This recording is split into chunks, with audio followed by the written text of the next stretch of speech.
In this tutorial, I'll show you how to set up emails in MailChimp so that icortica can trigger them through the MailChimp API. The setup is very similar to setting up a normal email campaign, but there are a few key differences that have to be taken care of up front so that icortica can communicate with MailChimp to access that email campaign. Let me first show you in icortica how this is set up so that we can connect the dots when we're looking at MailChimp. In icortica, if you have admin rights, you can click on this gear icon to get to the settings page.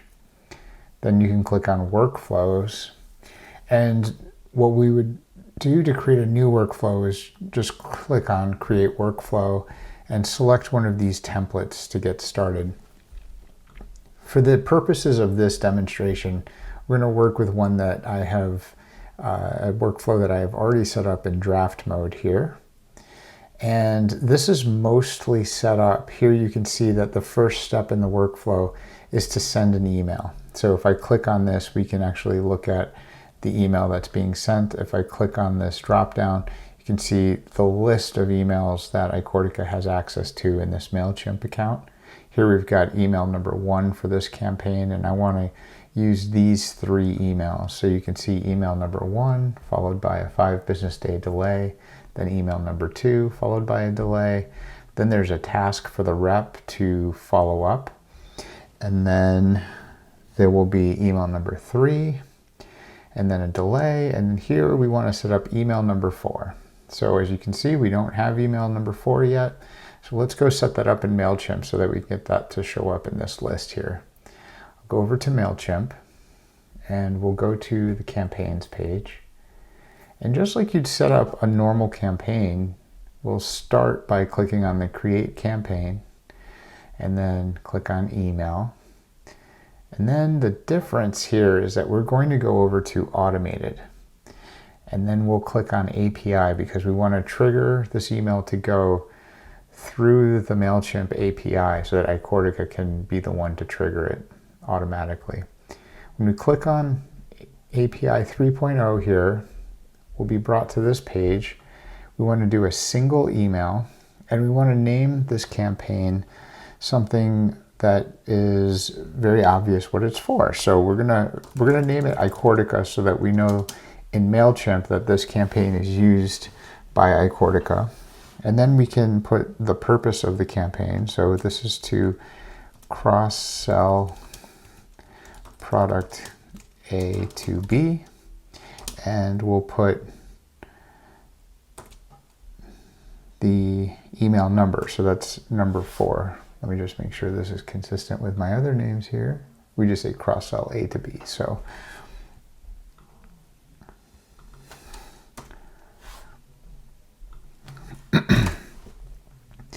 then we'll select an audience. This is your primary list, the ones that your customers are subscribed to and where your unsubscribe information is located. So we want to use that list.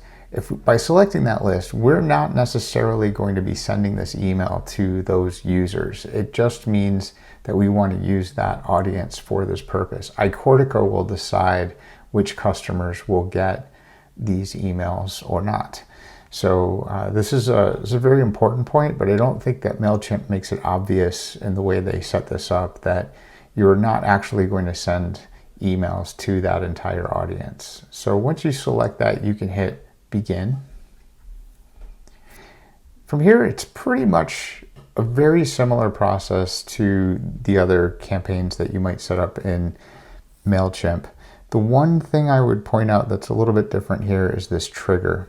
Now, as you saw in icortica, we already have the concept of delays.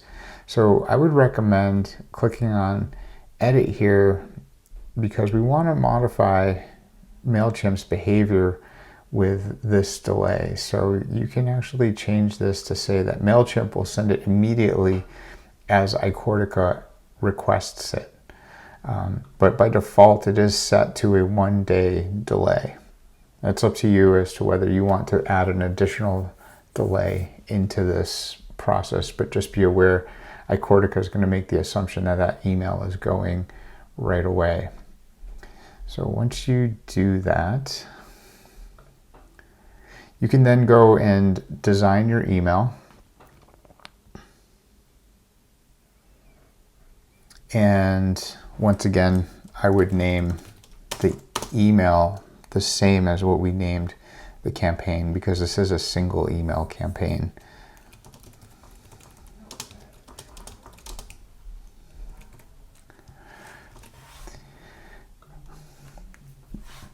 Now the subject line is obviously different than the name of the email. So here we would say whatever we want to show up in the subject line of the email.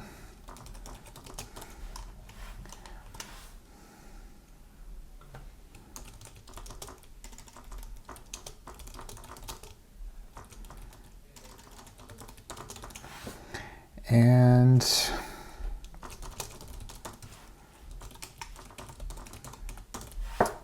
from there, we would hit next. We'll design this email. I'll just, for the purposes of this, I will just make a very, very simple email. And we will proceed. Now, here's the part it's very important to understand.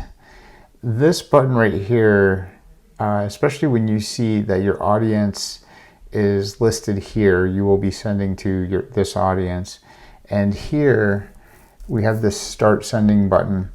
It can be concerning that this email is going to go to that entire audience. But because we chose it as an automation, as an API email campaign, the only way that that email is going to be sent is if icortica or some external application is going to trigger it.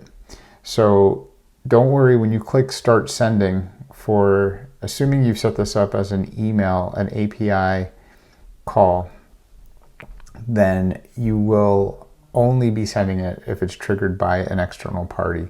And this line right here is what you should be looking at. I think this button right here makes things a little bit confusing for this particular workflow. So I just wanted to call that out as something that is okay to click this button.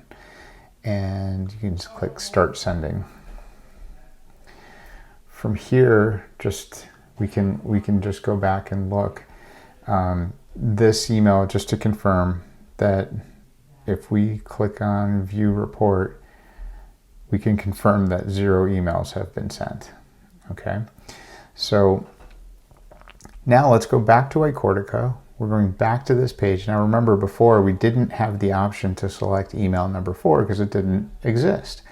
Now we can click on this drop down and there is email number 4. And then we can hit save. So that is how you can set up an email in MailChimp so that icortica can access it. If you have any questions, feel free to reach out. Be happy to help you. And thank you for watching.